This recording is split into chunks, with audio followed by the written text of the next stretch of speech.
नमस्कार। प्रारब्ध पर आप सभी का स्वागत है। मैं अवनीश। आज हमारे प्रारब्ध के इस मंच पर आदरणीय सतीश चंद्र मिश्रा जी हमारे साथ हैं। सतीश सर, बहुत बहुत स्वागत है आपका। नमस्कार नमस्कार अवनीश जी, दर्शकों को भी नमस्कार। जी। सतीश सर, इस देश के संसाधनों पर पहला हक मुसलमानों का है। स्वर्गीय प्रधानमंत्री कांग्रेस सरकार के मनमोहन सिंह 2 बार प्रधानमंत्री रहे। 2014 में नरेंद्र मोदी को ले आके ये हुआ कि कांग्रेस को आपने हरा दिया, बाहर कर दिया सबने। 2019 में उसको दोहरा दिया, 2024 में फिर दोहरा दिया। बड़े खुश, बड़े प्रसन्न, मोदी जी से तमाम शिकायतें कि अब भी हमारे ये मरहले क्यों नहीं हल हुए। लेकिन कांग्रेस तो अपनी उस बात पर कायम है सर। आपने उसको दिल्ली से हरा दिया, देश की सरकार से निकाल के बाहर कर दिया। लेकिन कर्नाटक में जब कांग्रेस की सरकार होती है सर, तो वहां पर सरकारी ठेकों में 4% का ठेका मुसलमानों को कांग्रेस जैसी मुसलमानों की ठेकेदार पार्टी दे देती है सर। यहां तक कि deputy CM DK Shivakumar ये कहते हैं कि संविधान बदल देंगे सर। 2024 के लोकसभा चुनाव से ठीक पहले संविधान बदल देंगे, आरक्षण खत्म कर देंगे। ऐसे मामलों को लेकर कांग्रेस बीजेपी को बैकफुट पर ढकेल देती है। लेकिन खुद यहां एक बार फिर औरंगजेब को अपना बाप और औरंगजेब को बाप मानने वाले उन तमाम मजहबी लोगों के लिए 4% का आरक्षण संविधान के विरुद्ध दे देती है। तो कांग्रेस भारी कि बीजेपी भारी इस मैदान में? अवनीश जी, हम लोग कांग्रेस के ट्रैप में फंस रहे हैं। ये मुसलमानों को आरक्षण है ही नहीं, जो मेरा मानना है। जरा गौर करिए, हिमाचल में क्यों नहीं दिया मुसलमानों को आरक्षण, या इससे पहले कर्नाटक में सरकार तो बहुत पहले से थी, कर्नाटक में पहले क्यों नहीं दिया मुसलमानों को आरक्षण। राजस्थान में जब सरकार रही, 5 साल रही, पूर्ण बहुमत की सरकार रही, तब क्यों नहीं दिया आरक्षण। ये अचानक अभी फरवरी में तेलंगाना में भी एक शुरू किया कि दलितों पिछड़ों का काट के मुसलमानों को आरक्षण। और उसके अलावा एक कर्नाटक में नया नौटंकी शुरू हुई। क्यों शुरू हुई? कांग्रेस की मुस्लिम परस्ती बहुत कुख्यात है और बहुत अरसे से चली आ रही है। आप गौर करिए, नेहरू की समझ चले आइए, जो सोमनाथ के लिए वो मना कर रहा था कि सोमनाथ का पुनरुद्धार ना हो। जब पुनरुद्धार होने लगा तो कहने लगा पटेल जिसका कि तुम मत जाओ। तो इस तरह की कहानियां बहुत हैं और उसकी लंबी लाइन है वो। लेकिन आज जरा जो आप 4% का जिसका मुद्दा लेके आए हैं, दर्शकों को कहूंगा इसको जरा सोचिए कि अचानक झारखंड में क्यों नहीं कर रहे मुसलमानों का आरक्षण। झारखंड में नहीं कर रहे, अब अचानक तेलंगाना और कर्नाटक में इनको सूझी है। क्यों सूझी है? ये मनीष जी बहुत बड़ी भारत विरोधी साजिश है। ये दंगाइयों को पैसा पहुंचाने की साजिश है, इसको समझिए। क्योंकि गृह मंत्री अमित शाह ने अभी 2-3 साल पहले बड़ा लंबा क्रैकडाउन किया था पीएफआई के ऊपर, जो सिमी से शिफ्ट हो गई थी। सिमी को बैन लगा और 2006-07 में सिमी पूरी की पूरी शिफ्ट हो गई पीएफआई की तरफ। जितने आपको सिमी के पुराने पदाधिकारी हैं आतंकवादी संगठन के, वो सब पीएफआई के पदाधिकारी हो गए। और इस तरह से पीएफआई ने एक तरह से उत्तर भारत में अपने पैर जमाए थे। उस पर जब क्रैकडाउन किया गृह मंत्री अमित शाह ने, तो बहुत तगड़े 4-5 हजार लोगों को गिरफ्तार किया और उनके सैकड़ों की संख्या में जो अकाउंट थे, यहाँ मेरठ तक में अकाउंट पकड़े गए, बहराइच में अकाउंट पकड़ा गया। ऑल ओवर इंडिया जितने अकाउंट रिलेटेड थे पीएफआई से, उन सबको सीज किया गया। और वो जो सीज किया गया था, उसमें 125 करोड़ रुपए सीज हुए थे। ये जरा मैं दर्शकों को याद दिला दूं, 5,000 आदमी गिरफ्तार हुए और 125 करोड़ रुपया सीज हुआ। और आगे के आने के जो उनके रास्ते थे, उन रास्तों को ब्लॉक किया गया। 7,000 से ज्यादा एनजीओ ऐसे जो संदिग्ध वाली सूची में आते हैं, जो भारत विरोधी उसमें आते हैं, उन एनजीओ को लाइसेंस उनके कैंसिल किए गए कि वो बाहर से पैसा नहीं ले सकते। और अब तो प्रधानमंत्री मोदी ने एक तरह से इनके नकेल कस दी है कि आप हिंदुस्तान में कहीं कोई भी एनजीओ चला रहे हो, आपका जो अकाउंट होगा वो दिल्ली की पार्लियामेंट स्ट्रीट, और मेरे ख्याल से ब्रांच उन्होंने किया है कि दिल्ली की ब्रांच उन्होंने चिन्हित कर दी है कि पैसा आपको बाहर से जो पैसा आएगा वो उसी ब्रांच के थ्रू आएगा, बाकी हिंदुस्तान में किसी ब्रांच से नहीं आएगा। तो इनके पूरे तरह से खासकर पीएफआई जैसे संगठनों के आंख नाक कान सब नरेंद्र मोदी ने जकड़ दिए थे। और उसके बाद पैसे की इनको हो रही थी कमी। तो वो एक रास्ता निकाला गया कि इनको 4% मुसलमानों को आरक्षण के नाम पर वो जो 4% है अवनीश जी, और उसमें जरा आंकड़ों की बाजीगरी समझिए कि 4% किस आधार पे 4%? आप ठेके मान लीजिए 10 ठेके हैं तो 10 में से 4.4 हो जाएगा, 100 है तो 100 में 4 ठेके मुसलमानों को दिए जाएंगे। लेकिन उन ठेकों को मालूम क्या होगा, एक ठेका है 1,000 करोड़ का और 50 ठेके हैं 4-4 करोड़ के, 5-5 करोड़ के, 6-6 करोड़ के। तो वो 4% में वो 1,000 करोड़ वाले 4 उसमें चले जाएंगे। और उस ठेकों की कमाई, मैं फिर कह रहा हूं कि मुसलमानों को कोई भला नहीं होना है। वो जो कांग्रेस का तो बाकायदे गठबंधन है, एसडीपीआई, जो अभी विधानसभा चुनाव हुआ था कर्नाटक का, तो एसडीपीआई ने अपने 100 कैंडिडेट विड्रा कर लिए थे चुनाव से ठीक पहले। और उसने एक कह के किया था कि क्योंकि वोटों का बंटवारा ना हो, कांग्रेस यहाँ जीत जाए, इसलिए हम अपने कैंडिडेट अब विड्रा कर रहे हैं। और एसडीपीआई जो है वो कोई अलग संगठन नहीं है, वो पीएफआई का ही पॉलिटिकल विंग है। वो जैसे आरएसएस या भाजपा, तो आप उस तरह से पीएफआई और एसडीपीआई हैं। तो इतने घनिष्ठ संबंध उनके हैं। और अब जब वो पैसे की उनको तंगी आई तो कांग्रेस ने बड़ा शातिर रास्ता निकाला। और देखिए पूरा देश बहस किस बात पे कर रहा है कि मुसलमानों को आरक्षण। वो उस मुद्दे पर जा ही नहीं रहे कि देश विरोधियों को आरक्षण, भारत के दुश्मनों को आरक्षण, भारत के दुश्मनों तक पैसा पहुंचाने के लिए आरक्षण, दंगा करने वालों के लिए आरक्षण, आतंकवादी घटनाओं को अंजाम देने वाले जो तत्व हैं उनको आरक्षण। तो वो जो 4% का ठेका है, वो आपको देखने में लगता है 4%, लेकिन वो 4% नहीं। मैंने बताया ना, वो खेल बड़ा दूसरा है कि अगर 100 ठेके हैं और उसमें से 4 ठेके 1,000 करोड़ के हैं और बाकी 5-5, 10-10 20 करोड़ के हैं, तो 4% में वो 4 ठेके उनके पास चले जाएंगे। ये है उनका पूरा खेल। और इसके जरिए जितना पैसा उनको बाहर से आता था, उससे ज्यादा पैसा लीगल तरीके से उन आतंकवादी संगठनों के पास पहुंचेगा। ये है इनका खेल। सर, जो ये पूरा खाका आपने खींचा है, मेरे रोंगटे खड़े हो रहे हैं कि ये आप सोचिए कि एक तरफ नरेंद्र मोदी, इनकी फंडिंग, जो फॉरेन फंडिंग आती थी, जो इनको खाड़ी देशों से पैसे आते थे, तमाम जगहों से पैसे आते थे, उन इस्लामी जिहादियों, देश विरोधी तत्वों को, खास तौर से इस्लामिक जो संगठन है, जो यहाँ पर, जिसको कि 2.5 मोर्चे में आधा मोर्चा कहा करते थे बिपिन रावत साहब, उनको फंड करने के लिए कांग्रेस इस लेवल तक जा रही है। ये क्या वाकई इतना गंभीर है? और इसको केंद्र सरकार फिर किस तरीके से काउंटर कर रही है? क्योंकि ये बात तो उसी तरह डाइल्यूट हो जाएगी कि अरे भाई, कर्नाटक में कांग्रेस की सरकार है, 4% दे दिया ठेके में। लेकिन ये एंगल, इस पर तो फिर केंद्र सरकार की भूमिका बनती है सर।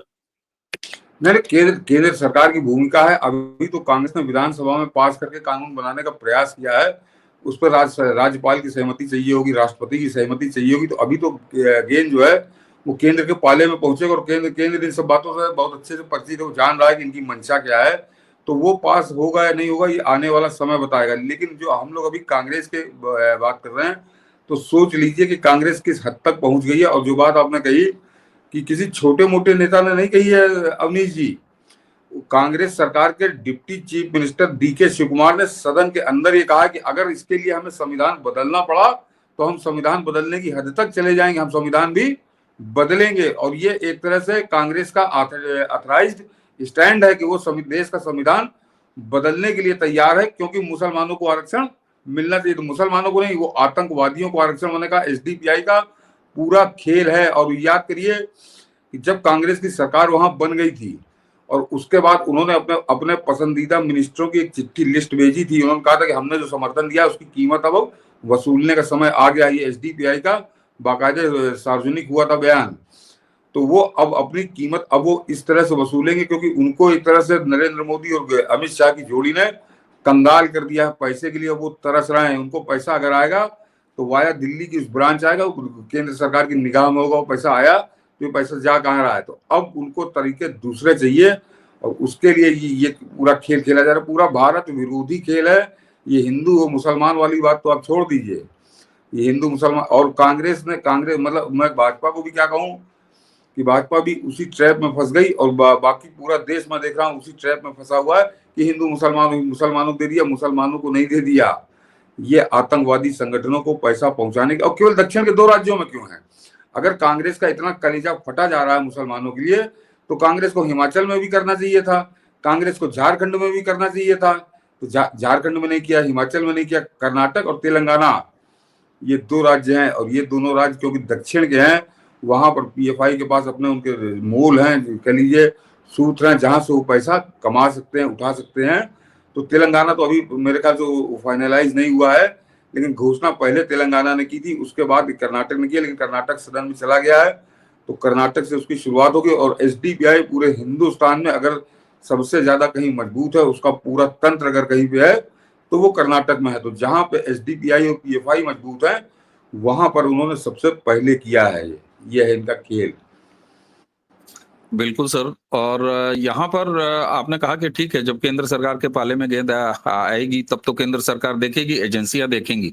लेकिन सर, कांग्रेस की ये प्रवृत्ति आखिर रह रह के इनका ये देश को जलाना, मतलब अगर ये सरकार में नहीं है तो फिर इनको देश को जलाना है, चाहे किसी हालत में जलाना है। और ये इनका जो मजहब वाला प्रेम है, ये प्रेम क्या उसी के तहत है? एक बार फिर देखा जाए कि कांग्रेस राहुल गांधी वाली जिस तरीके से मुसलमानों को कह रही है कि नहीं भैया आ जाओ, इस चक्कर में सपा और आरजेडी और तमाम क्षेत्रीय पार्टियां, यहां तक कि ममता बनर्जी भी, वो भी जो है खतरा महसूस कर रही हैं कि मुसलमानों को एक बार फिर लुभा रही है।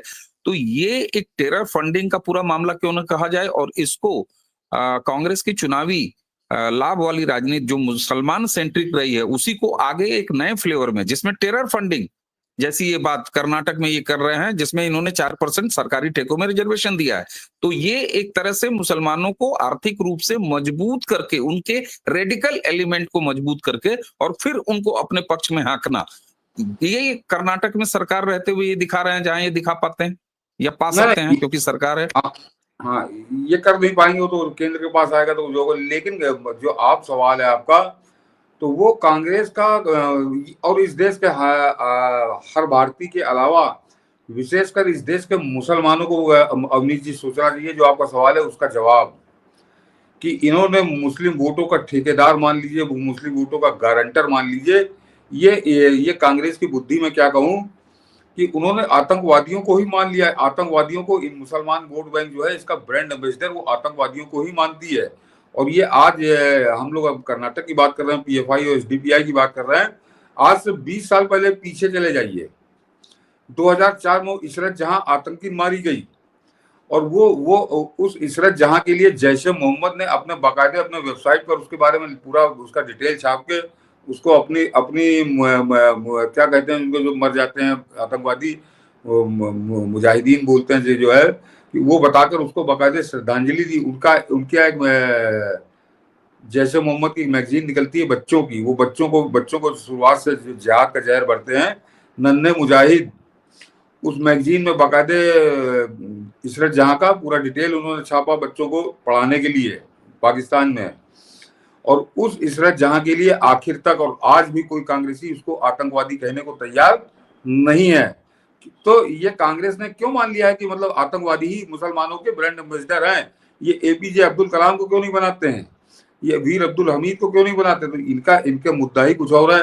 आरिफ मोहम्मद खान मेरे ख्याल से आज की तारीख में, अगर आप हिंदू मुस्लिम तो छोड़ दीजिए, जितने भी राजनेता हिंदुस्तान की में आज की तारीख में राजनीति में सक्रिय हैं, उनमें सर्वाधिक पढ़े अगर आप टॉप 10 या टॉप 20 नेताओं की बात करिए, उनमें से एक है आरिफ मोहम्मद खान।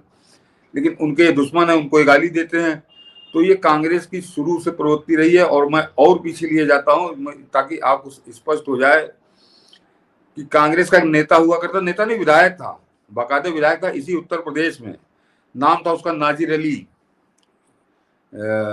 शाहजहांपुर का था वो अवनीश जी। और वो उसके विधायक निवास पे जब उसके कमरे में छापा पड़ा तो ड्रग नहीं बरामद हुई थी, ड्रग्स नहीं बरामद हुई थी। दर्शक इसको समझें कि उसके कमरे में ड्रग्स के साथ साथ अफीम से हेरोइन बनाने की मशीन भी बरामद हुई थी उस नाजिर अली के। और नाजिर अली जब 89 में मरा तो बाकायदे जिला कांग्रेस कार्यालय में उसकी फोटो लगाकर उसको श्रद्धांजलि अर्पित की गई। तो कांग्रेस का मुसलमान के नाम पर उसने, ये कांग्रेस से एक अलग पैमाना है। ये मुसलमानों को इस देश पे सोचना चाहिए कि उनको ड्रग तस्कर, आतंकवादी, उनको मुसलमानों का प्रतिनिधि क्यों मान लिया। तो जो मुसलमान कहते हैं ना कि हमारी बड़ी बदनामी हो रही है, तो आपकी बदनामी का कारण तो यही लोग हैं, कांग्रेस या इस टाइप के लोग, जिनको आपका मुस्लिम वोट बैंक का ठेकेदार मान के कांग्रेस उनकी पूजा करती रही है। और ये बता दूं अवनीश जी कि नाजिर अली का केवल वही नहीं था जो छापा पड़ा था, उसके अंदर मशीन बरामद हुई थी अफीम से हीरोइन बनाने की, और उसके विधायक निवास जो अधिकारी विधायक निवास है वहां से, उससे पहले जब सन 62 में भारत और चाइना का युद्ध हो रहा था, तो उस समय उसको बॉर्डर पे पुलिस ने पकड़ा था, बॉर्डर सिक्योरिटी फोर्स नहीं थी जो सेना ने, और उसको एक बोरा चरस के साथ पकड़ा था, और तब वो बिल्कुल नौजवान था। तो वो उस काम को बहुत पहले से कर रहा, सन 62-65 से कर रहा था। बाकी 82-83 जब छापा पड़ा तो पकड़ा गया, कांग्रेस ने उसको विधायक बनाया था। तो ये कांग्रेस की स्थिति रही है। मुस्लिम तुष्टीकरण के लिए वो हर वो काम करने को तैयार है जो भारत विरोधी और समाज विरोधी है, राष्ट्र विरोधी है। तो कांग्रेस की शुरू से लाइन ये रही है।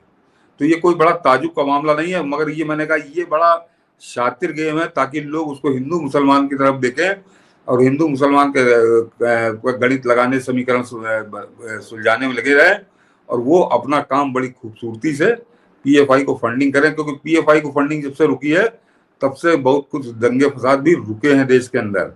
तो वो पीएफआई को दोबारा जिंदा करने की प्रयास है कांग्रेस का।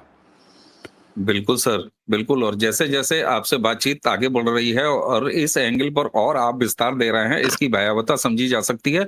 और ये कितना बड़ा खेल है कि आप जो है मुसलमानों को 4% इसमें उलझ जाइए, या बहुत ज्यादा लोगों का दिमाग जा रहा है तो इस पर चला जा रहा है कि अरे ओबीसी से छीन के आरक्षण दे दिया मुसलमानों को। इससे ज्यादा इस एंगल पर नहीं कोई बढ़ रहा, लेकिन ये साफ अब हो रहा है कि किस तरीके से जिहादी फंडिंग के तौर पर बढ़ रही है। और आपने कहा सर कि मुसलमानों को सोचना होगा, तो अब दिक्कत तो ये भी है सर कि औरंगजेब को वो हीरो बनाते हैं, दारा शिकोह को नहीं बनाते। तो उनकी साथ तो दिक्कत सर इतिहास से लेके वर्तमान आज तक भी है। भाई औरंगजेब को वो बाप बनाते हैं, और मजे की बात यह है कि औरंगजेब को बाप बनाने में सहयोगी उनको अखिलेश यादव यूपी में मिल जाते हैं, राहुल गांधी वाली कांग्रेस है ही है। सर, मुसलमानों का ये द्वंद्व क्या कभी खत्म हो पाएगा? अगर नहीं हो पाएगा तो फिर इस समस्या का इलाज क्या है? क्योंकि कांग्रेस जैसी गिरोह ये तो हमेशा रहेंगे सर इसी तरीके से, या नहीं अवधेश जी, योगी मॉडल इलाज है? ये बीमारी 70 साल पुरानी है, इतनी आसानी से जाएगी नहीं। और उसके कारण जो आपने कहा ना, अखिलेश यादव जैसे लोग हैं, राहुल गांधी जैसे लोग हैं जो हिंदू नेता हैं, और उसका एक बिल्कुल सामने आपको उदाहरण नजर आता है, लोग उस पर ध्यान नहीं देते कि संभल तो सबसे बड़ा मुस्लिम कट्टरता का गढ़ आप मानते थे, और योगी आदित्यनाथ ने 24 नवंबर के बाद वहां पे जो निगाह उन्होंने टेढ़ी की तो सब कुछ वहां पे साफ हो गया, 3 महीने लगे। लेकिन वहां की जो जामा मस्जिद की इस्लामिया कमेटी का जो प्रबंधक था, जो चीफ था एक तरह से उस जामा मस्जिद का, उसको कल पुलिस ने गिरफ्तार किया। अवनीश जी, क्या आपने देखा कि कहीं कोई 10 मुसलमान निकले हों उसके उसके समर्थन में, या उसका विरोध करने के लिए, या उसके पक्ष में नारेबाजी करने? नहीं निकले। तो रहते तो जहां से उसको गिरफ्तार किया है वहां तो मुस्लिम मोहल्ले में रहता, तो वहां हजारों मुसलमान रहते थे। तो इस घटनाक्रम का जरा दूसरे तरीके से आप विश्लेषण करिए कि इसका मतलब आम मुसलमान जो है उसका कोई लेना देना ही नहीं है इनसे। लेकिन मैंने कहा 70 साल पुरानी बीमारी हो गई, जो औरंगजेब को बाप बनाने वाली बात है, कि उनके अंदर से जो रेडिकल एलिमेंट है, जिनका अभी आपने शुरू में जिक्र किया, कि उनको चिन्हित करके ये उन्हीं को हाईलाइट करते हैं, उन्हीं को नेता बनाते हैं, और उन्हीं को मुसलमानों की आवाज बनाते हैं। और मुसलमानों के पास दूसरा कोई चारा ही नहीं बचता, वही उनके ठेकेदार हैं, वही उनके नेता हैं। इसके लिए मुसलमानों में एक बड़ी क्या कहूँ कि अंतर विचार होना चाहिए, और उनको बड़े क्रांतिकारी निर्णय लेने पड़ेंगे। कब आएगा समय वो तो दूसरी बात है। अभी तक तो मुझे फिलहाल कोई ऐसे आसार नजर नहीं आ रहे। उसका सबसे बड़ा कारण अशिक्षा और कट्टरता। ये पूरे देश में मुसलमान मेरे ख्याल से शायद 1 या 2% हो जो इससे दूर हो, अन्यथा अशिक्षा और कट्टरता उनके साथ है, और उसका लाभ इस तरह के तत्व उठा रहे हैं। अन्यथा आपको एक घटनाक्रम बताऊं कि उसके बाद सोचिए कि क्या इस देश में कोई आदमी ऐसे आदमी का भी समर्थन कर सकता है, और वो कांग्रेस ने किस तरह से बेशर्मी पे उतर के उसका समर्थन किया। मैंने इशरत जहां का जिक्र किया, आपको याद होगा गुजरात में मारा गया था आतंकवादी सोहराबुद्दीन। तो सोहराबुद्दीन का आज तक अमित शाह को 1.5 महीने जेल भेज दिया था कांग्रेस ने। क्यों भेजा था? और हमारे यहाँ का मीडिया जो, जिसका जिक्र करना मैं भूल गया, हमारे यहाँ का जो मेन स्ट्रीम मीडिया जिसको आज की तारीख में न्यूज चैनल कहते हैं, इन्होंने उस पर ऐसा रोल किया था कि जिस समय सोहराबुद्दीन मरा है अवनीश जी, तो उसकी जो लाश निकली है उसके घर से, तो 30-35 राइफलें उसके साथ चल रही थी, उसकी बॉडी के साथ, और वो लगातार हवाई फायर कर रहे थे। और हवाई फायर के अलावा वो पाकिस्तान जिंदाबाद के नारे लगा रहे थे उसको दफनाते समय। तो वो उसके चरित्र को बता रहे थे। और सबसे खास बात कि जिस समय दिग्विजय सिंह मध्य प्रदेश का मुख्यमंत्री हुआ करता था, उस समय गुजरात पुलिस ने उसके यहाँ जब छापा मारा था, तो उसके घर के कुएं से 27 AK-47 राइफल बरामद हुई थी सोहराबुद्दीन के। और उस आदमी को कांग्रेस ने मुद्दा बनाया, मुसलमान वोटों के लिए मुद्दा बनाया। तो ये तो इस देश के मुसलमानों को तय करना, हम आप तो तब भी जानते थे, आज भी जानते हैं, इस पर चर्चा भी करते हैं कि क्या सोहराबुद्दीन की जिंदाबाद करने वाले उस आतंकवादी को अपना बाप बनाने वाले इन लोगों को हमको वोट देना चाहिए कि नहीं। और अभी तक का जो फिलहाल अनुभव है कि मुसलमान उन्हीं को वोट देता है। तो जाहिर सी बात है फिर मुसलमान भले उसकी भागीदारी कोई ना हो, साझेदारी कोई ना हो, कोई उसको हिस्सा ना मिलता हो, लेकिन वो बदनाम तो है ही, और बदनाम होगा वो जब तक इस तरह के निर्णय होते रहेंगे। बिल्कुल सर, लेकिन उसको जब भी मौका मिल जाता है तो वो नागपुर जैसा कांड भी करके दिखा देता है। उससे ये हाँ, बता देता है कि भले सरकार तुम्हारी हो, चाहे सेंटर में हो, चाहे यहाँ महाराष्ट्र में हो, लेकिन हम तैयार हैं, हमारी ताकत है, हम बिल्कुल एक सीटी की दूरी पे हैं सर। नहीं नहीं अवनीश जी, मैंने कहा ना, वो वोट तो उन्हीं के कहने पे देता, क्यों देता है, ये उसको फैसला करना है। लेकिन मैं फिर नागपुर वाली घटना भी, मैंने भी वीडियो देखे, आप लोगों ने देखे होंगे, ज्यादा से ज्यादा 100-200-300 लोग थे वहां पे, हजारों तादाद में मुसलमान थे, तो हजारों तादाद में वो नहीं निकले। लेकिन वहां वो पॉकेट है, वो तैयार है, वो ऊपर से लेकर नीचे तक इनकी चेन बनी रहती है। और उससे बड़ा उदाहरण देता हूँ, अभी 3 दिन पहले वक्फ बिल के खिलाफ जंतर मंतर पे प्रदर्शन किया इन्होंने। और क्या नारे, क्या इनका था कि लाखों लोग पहुंचेंगे। और मैंने तो अपना ट्विटर पे मेरे पढ़ा हुआ है कि उस दिन वहां पे GTV ऐसा चैनल, और 1:30 बजे दिन में वो कह रहा है कि लाखों मुसलमान दिल्ली पहुंचे। और जबकि आपने जंतर मंतर देखा होगा दिल्ली का, दिल्ली के उसमें 5,000 से ज्यादा आदमी नहीं आ सकता। और अगर बड़ा ठूस ठूस के एक थे भी ऊपर नहीं एक सर, रखा जाए 10,000 हो जाएगा। हजारों आदमी से ज्यादा थे भी नहीं। लेकिन वहां पे GTV लिख रहा था कि लाखों मुसलमान पहुंचे। क्यों लिख रहा था? किसी ने पैसा दिया था GTV को। तो ये इस तरह से एक माहौल बनाते हैं। और मुसलमान को, मैंने कहा, अशिक्षा और कट्टरता उसके अंदर कूट कूट के भरी हुई है। और वो 70 साल पुरानी बीमारी है, उसको कब दूर होगा? और जो आपने कहा, उसको आखिर में कह दूं कि वो नरेंद्र मोदी वाली जो थेरेपी है, उससे वो दूर नहीं होगा। उसको दूर करने की टेक्निक, उसको दूर करने की सर्जरी करनी पड़ेगी। और वो सर्जरी योगी आदित्यनाथ उत्तर प्रदेश में कर रहे हैं। इसी सर्जरी से दूर होगा, या यहाँ उत्तर भारत में कह दीजिए योगी आदित्यनाथ कर रहे हैं, या पूर्वी जो हिस्से में चले जाइए तो हेमंत बिश्व शर्मा कर रहे हैं। अन्यथा ये प्रधानमंत्री मोदी जो सर्जरी कर रहे हैं, वो सर्जरी नहीं, क्या कहूँ उसको, वो अलग एक्सपेरिमेंट वो करते रहे। वो तो उनको 2024 में समझ में आया कि हम बेवकूफ बन गए। वो जब सबका साथ और सबका विकास की होम्योपैथिक की दवा खिला रहे थे, तो 10 साल बाद उनकी समझ में आया कि होम्योपैथी की दवा बेकार है, किसी मतलब की नहीं है। तब से उन्होंने छोड़ दिया है। 4 जून 2024 के बाद आपने प्रधानमंत्री मोदी के मुंह से सुना नहीं होगा कि सबका साथ और सबका विकास। अब वो अब जो रास आ रहा है, वो योगी आदित्यनाथ की सर्जरी वाला है कि बटेंगे तो कटेंगे। उसी का वो जो आगे उन्होंने नारा दिया है, वो उसी का एक्सटेंशन है कि एक रहेंगे तो सेफ रहेंगे। तो मगर वो बिना बटेंगे तो कटेंगे पूरा नहीं होता वो। तो योगी आदित्यनाथ से ही उम्मीद है। और खासकर जहाँ 25 करोड़ आबादी है, वहां पर उन्होंने इसको करके दिखाया है। अब आगे उम्मीद करिए पूरे प्रदेश देश में ये होगा।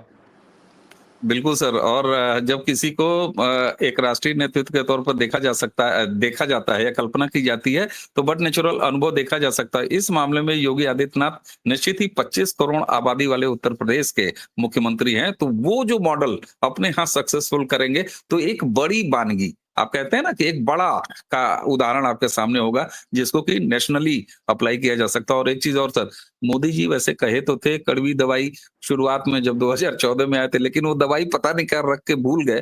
तो आपने जब ये कहा ना कि मोदी जी ने योगी जी ने कहा कि बटोगे तो कटोगे, तो उसी नारे को आगे बढ़ाए, तो इसका मतलब ओन कर रहे हैं मोदी हाँ, जी। और सबसे बड़ी बात यह है कि इनका एक ही ये इलाज है, इसके अलावा और कोई इलाज नहीं है। हाँ, सरकार आप लगातार बनाते रहिए, कांग्रेस को दूर रहिए, दूर नहीं रखिएगा तो इसी तरह कर्नाटक में भी अगर किसी एक राज्य में भी रहेगी, तो ये टेरर फंडिंग करती रहेगी देश के हाँ, खिलाफ। क्यों सर? हाँ, ये सबसे महत्वपूर्ण बिंदु यही है कि उसकी अगर एक राज्य में भी सरकार होगी तो टेरर फंडिंग जारी रहेगी। और छोटी मोटी बड़ी घटनाएं आतंकवाद की ये करते रहेंगे। बिल्कुल सर। 4% कर्नाटक में मुसलमानों को आरक्षण, इसको केवल अवसर में आरक्षण नहीं, इसको हिंदुओं के ओबीसी वर्ग से छीना गया आरक्षण नहीं, ये है कांग्रेस का टेरर फंडिंग का नया तरीका, जो वो हाँ पीएफआई जैसे संगठन और देश के दुश्मनों, मजहबी आतंकवादियों के लिए करना चाहती है। आप सोचिए कांग्रेस के इरादे कितने खतरनाक हैं। मुझे लगता है कि इस दृष्टि से इस पूरे विषय को देखने की आवश्यकता है। सर, आपने इस पूरे एपिसोड पे ये नया दृष्टि दिया, इसके लिए आपको बहुत बहुत धन्यवाद। दर्शकों, इसी के साथ हम धन्यवाद करेंगे एक बार फिर आप सबकी तरफ से सतीश सर का। सर, आपको बहुत बहुत धन्यवाद। दर्शकों, इसी के साथ आज का ये एपिसोड समाप्त करेंगे। नमस्कार, प्रणाम।